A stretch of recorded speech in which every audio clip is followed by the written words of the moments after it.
If you're looking for an approachable introduction to balloon twisting that's fast, easy, and packed with great tips, this video is for you. Some topics we'll cover in this video are how much to inflate the balloon depending on the design you're creating, the fastest way to tie your balloon, how to avoid popping the balloon while you're twisting, types of twists and different methods for creating the designs you want to make, properties of balloons like creating balloon bulbs and manipulating the shape of your balloon, and fun things you can do like putting objects inside your balloons and using static electricity to stick your balloon to walls and ceilings. I'm also going to be showing you a very useful technique that I use all the time where you can break the balloon using only your hands. So grab your balloons and practice along with me. I'm going to show you the best balloon twisting techniques to make your journey as easy as possible, allowing you to skip the learning curve, learn from my mistakes, and make you a master in no time. I'm Joey. I've been balloon twisting for 15 years and I built a six-figure business in a few years using the skills that I'm about to teach you. I have hundreds of balloon twisting tutorials and business tips that you can check out by subscribing to my channel. We'll be creating a mystery balloon animal as we're learning. The two things you'll need to get started are obviously balloon twisting balloons and a hand pump. Now this handy dandy pump is a dual action pump, which means that it pumps air when you're pulling out on the pump and when you're pushing in on the pump. This means you should not hold the pump against your body when you're trying to pump up your balloon because air is trying to go in through these holes in the back and it can't do that if you're holding it against your body. There are single action pumps that only inflate when you're pushing one way on your pump, but I highly recommend using a dual action pump. It's going to make the process a lot easier and faster. These are my balloon twisting balloons. They're usually 2 inches in diameter and 60 inches long, but I noticed that a lot of brands vary in their specific sizing. The balloons that I prefer are slightly longer than 60 inches and are also some of the most affordable and durable on the market. I'll add links to the balloon pump and the balloon twisting balloons that I use in the video description. Let's get started by inflating your first balloon.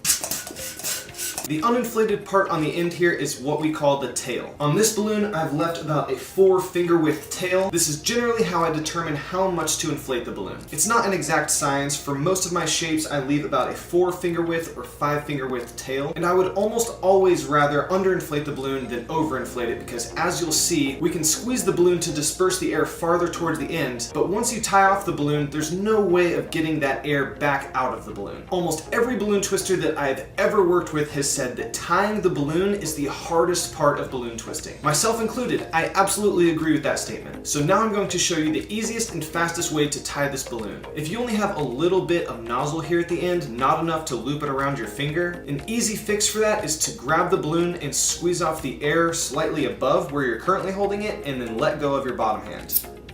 This will allow you to have a longer nozzle for tying the balloon. With one hand, I'm going to hold this balloon facing upwards, and with the other hand, I'm going to stretch out the nozzle. Then I'm going to turn my top hand and use my thumb to push the balloon down so that I'm really making a hook with my index finger. Then I'm going to pull this nozzle across the balloon, in between the balloon and my body, and bring it all the way around the back side of the balloon and hold the nozzle to my index finger with my hand. Now what I can do is use my thumb and my index finger on my lower hand to pull the balloon down slightly and use my index finger to push the nozzle through the loop I've made towards myself. And once it's about halfway through, I can let go with my bottom hand because it's kind of just caught here. Then with my free hand, I can grab the nozzle from the front side that's facing me and pull the nozzle through the loop. Once the nozzle is all the way through the loop, I can pull out my finger that's in the loop.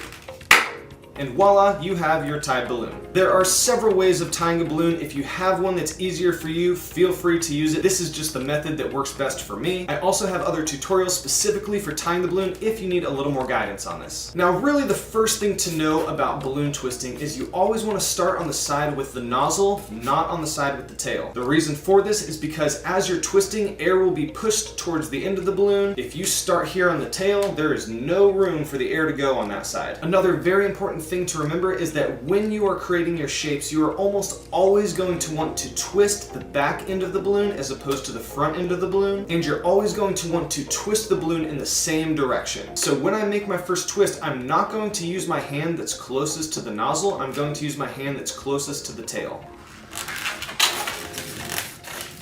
I put a little bit of pressure where I want the twist to be, and it pretty much automatically makes itself. I'm twisting the side of the balloon with the tail on it in a way where the top is coming towards me. For every twist that I make, I want to use the tail side of the balloon and twist it towards me. If you feel more comfortable twisting the balloon away from you, feel free to do that. I think it's easier if you pull it towards yourself, but completely up to you. So what I've created here is about a 4-inch bubble. So go ahead and make a twist in your balloon so that you have a 4-inch bubble right after the nozzle. Now you'll notice if you're not holding both sides of your twist, this twist will come undone. What we need to do is make another twist somewhere along this balloon and add those two twists together to make a joint. A joint is where two twists connect, and that prevents them from coming undone. So go ahead and try this. Hold the twist that you just make so that you're holding both sides with one hand, and about 10 inches from your previous twist, make another twist. And make sure to hold this 10-inch bubble with your first hand, or else you're not going to be able to make this second twist. Put a little bit of pressure where you want to make your twist and roll the side of the balloon that's closest to the tail towards you. When I'm making these twists, I'm making sure to rotate the balloon around at least one full rotation. Now that we've made two twists in our balloon, let's go ahead and connect these to make a joint. We're going to bend this 10-inch bubble in the middle that we've made, and hold these two twists near each other with one hand. Put pressure towards each other with your fingers and use your free hand to twist this loop that you just made. A helpful rule of thumb is to twist whatever you're working on. If you're working on making a loop twist, twist the loop twist. This right here is called a loop twist or a petal twist because it makes a loop and it also looks like a flower petal. I use the term loop twist and petal twist pretty interchangeably in my tutorials. Now that we've made this joint by connecting two twists together, we don't have to hold the entire balloon together. It should hold on its own. An alternative and faster way of making a loop twist is to skip this second twist right here and just fold the balloon, putting pressure where you want your second twist to be, and twisting your loop around a few times. 1, 2, 3, that should be good. Now let's make a 1-inch bubble. Remember to twist the back part of your balloon closest to the tail, always in the same direction. Right before you completely cut the air off from this 1-inch bubble and the rest of the balloon, you can squeeze this 1-inch bubble with your first hand to make it a little bit smaller if you need to. Now let's say we want to make several consecutive 1-inch bubbles in a row. We're going to need to hold this first 1-inch bubble the entire time until we create a joint. I'm going to hold this first 1-inch bubble with my pinky and ring finger so that the other fingers on this hand can help create the additional twists that we need. So there we have two 1-inch bubbles. If you notice, I'm only holding this first one. We can make as many consecutive bubbles as we want as long as we're doing two things. The first thing is that when we're making these twists, we have to only use the back part of the balloon and make sure that we are twisting in the same direction the entire time. If you try to make these twists and twist in opposite directions each twist, those twists are going to counteract each other and the bubbles are going to come undone. The second thing is we need to make sure that we're holding the first bubble and the last bubble, or else all of the middle bubbles are going to come undone. We've made two consecutive 1-inch bubbles. Now let's see if you can make 5 consecutive 1-inch bubbles in a row.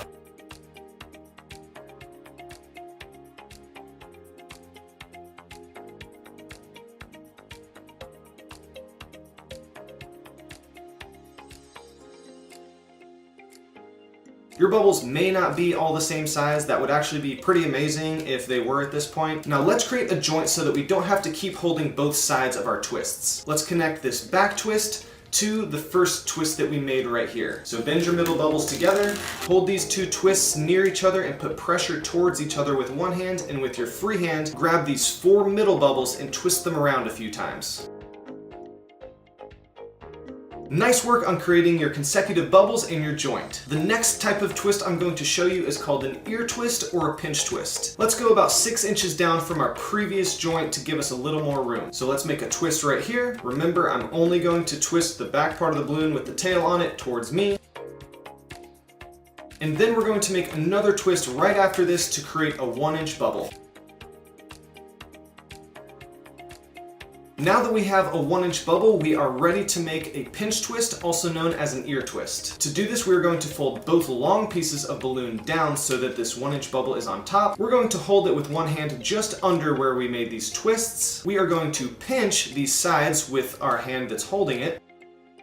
And with our free hand, we're going to lift up this bubble and twist it around a few times.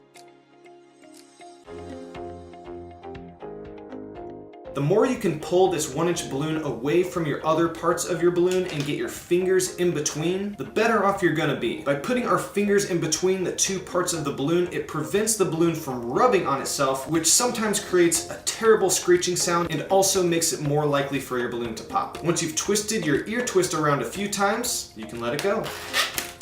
So as you can see, what an ear twist does is it creates a 90-degree angle in your balloon. So if you're improvising something, an ear twist is a good way to create a joint where you might need it and also to put a 90-degree turn in your balloon. Now let's go back and see if you remember how to do a loop twist. And what we're going to do is we're going to create a loop twist and connect it back in with this joint that we've made here. So I'm going to bend the balloon so that I have a loop on one side and the rest of my balloon on the other side. So the two main things that I'm doing here are putting pressure on this balloon towards the joint and using my free hand to twist around this loop. I'll try to get my fingers in here so that my balloons are not rubbing on each other.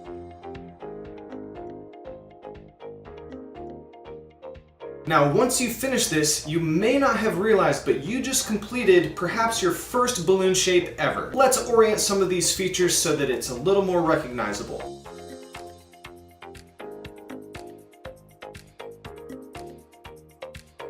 You've just made a balloon, kangaroo, or Joey. You can also switch the positions of your tail and this ear twist. If you want the tail to be sticking straight up, it would look more like a dog. And you can manipulate the shape of this tail if you want it to have a little bend in it just by bending it down, squeezing it together, pinching the balloon where this bend is.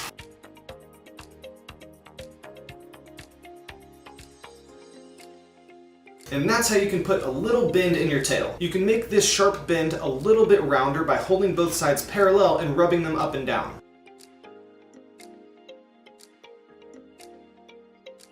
There we have a little bit more of a rounded shape. You can use this type of manipulation to make elephant trunks, hearts, curly monkey tails, and a lot more. Now this has just been working with one balloon, but what if we wanted to add a different color and maybe add a leash to our dog? Well, let's inflate another balloon and find out. Again, this is not science. I usually give myself about a 4-finger width tail. Now there's a few ways that we can connect two balloons together. We can use this nozzle to wrap around a joint that we've already made. Now if I use this method, I'm going to want to wrap this nozzle around this joint in as many different ways as possible. So that includes around the neck and also through the legs. And it's likely when you attach a second balloon that your orientation of your first balloon is going to be a little off, so you can always rotate it back to where it was. So that's the first way, attaching the nozzle to a joint. Another possible way of connecting one balloon to another balloon is to make a loop around an aspect of your first balloon with your second balloon and create a joint in your second balloon. So right here I have wrapped this entire red balloon around the neck of my dog, and I can put pressure right here using one hand to create a joint where I want to make it by using my free hand to twist around this length of red balloon and this bubble down here. So that is the second way to connect one balloon to another balloon. Another option is similar to the first option, but instead of using the nozzle, we're just going to create a twist right here, or even skip that part and just put pressure where you want to connect it, and twisting it around a joint of your first balloon.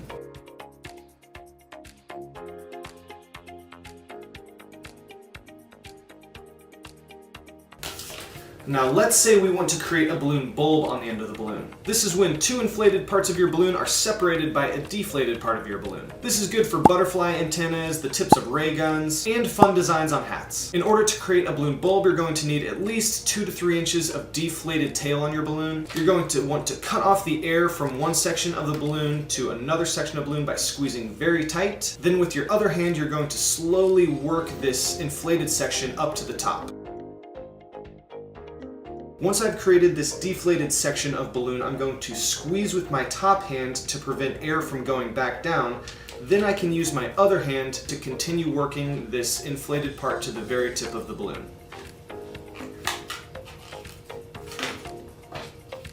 And there you have it. You can make your balloon bulb longer by squeezing the opposite side near the deflated part. What I've done is essentially replace the deflated part from being above my hand to in my hand. And I can do the same thing if I need to make my balloon bulb a little bit smaller. Another really cool technique that you're gonna wanna learn is the quick break technique. Let's say you have a balloon and it's just a little bit too long and you want to make it shorter, or you're just done using that color of balloon and want to break it off. You can use a quick break technique to split the balloon in two pieces using only your hands. And here's how you do it. You're going to want to grab the balloon with both hands, making it as flat as possible. You don't want to twist it. Most people who do this wrong twist the balloon, and it's very hard to do a quick break if you've twisted the balloon. So make it as flat as possible. Your index fingers should be touching and you're trying to get them as close to each other as possible. One of your thumbs is going to be pushing through the backside of the balloon, trying to come out the middle of the balloon in between your two index fingers. And the other hand is going to pull this half of the balloon along your thumb and up your arm. In this technique, your thumbnail is actually what's breaking the balloon. You don't need long or sharp fingernails in order to do this, and actually it may be harder for you to use this technique if you have long or fake fingernails. If that's the case for you, don't worry, I have another way of doing this quick break technique. You're going to put your hands as close together as possible, flatten the balloon, don't twist it, hold it close to your chest and pull outward.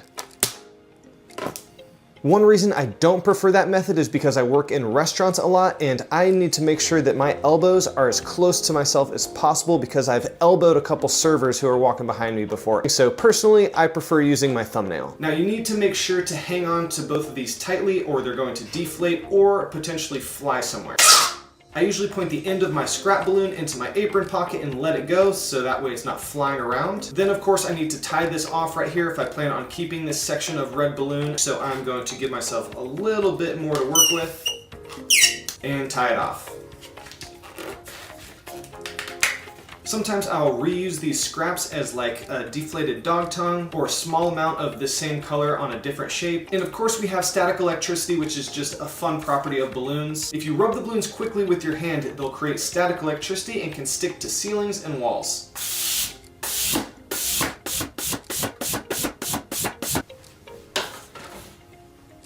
And the last thing that I'm going to teach you is how to put objects inside your balloon. Now this is more of an advanced technique and not very practical for beginner balloon twisting, so I'm not going to include that in this beginner tutorial, but I have another video that describes that technique in vivid detail if you're wanting to learn. If you enjoyed this video or learned anything useful, don't forget to hit that like button. Let me know if there's anything I missed or what else you're trying to learn in the comments below. If you've ever considered making this fun hobby a business or starting a side hustle in general, I've got a book coming out in 2025 that's a beginner's guide to starting and growing a side hustle. Make sure to keep an eye out for that. Good luck in your balloon twisting journey, and I'll see you soon.